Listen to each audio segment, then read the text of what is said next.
guys! Welcome back to my YouTube channel!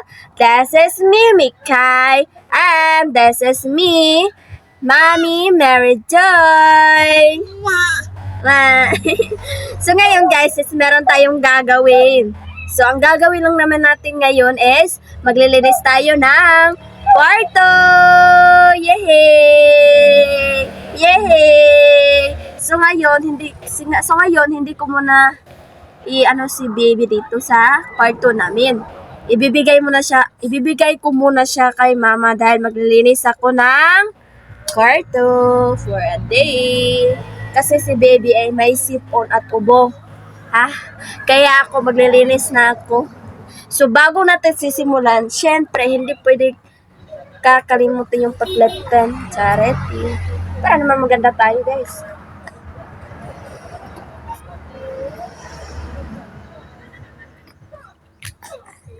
Di ba? So, ano pang hinihintay natin? Simulan na natin! Yay! So, si baby ando na. Binigay ko na siya kay mama. Siya muna magbabantay kay Mikay.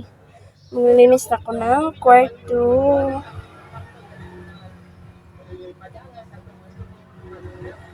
So, ito yung kwarto namin guys. Tingnan nyo. Di ba? Ang kalat. So, kailangan natin siyang linisin. Di ba? So, linis for a day. Linis tayo.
So, ayun guys, dahil natapos na tayo sa ating paglilinis dito sa kwarto. So, dito lang muna. Bye-bye!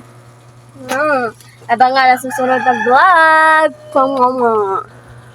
仔细东来。